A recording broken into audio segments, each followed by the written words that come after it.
కానీ అలా కాదు. కార్తీక మాసం వచ్చేటప్పటికీ శివాలయంలో, విష్ణువాలయంలో, అంబికాలయంలో, మఠ ప్రాంగణంలో ఈ 4 చోట్ల కూడా దీపాన్ని పెడతారు.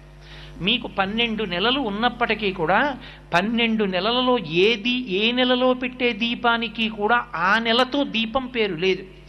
ఏదో భాద్రపద దీపం, లేకపోతే ఆశ్వీజ దీపం, మార్గశిర దీపం అలా పేర్లు లేవు. ఒక్క కార్తీక మాసంలో పెట్టేటటువంటి దీపానికి మాత్రమే కార్తీక దీపము అని పేరు.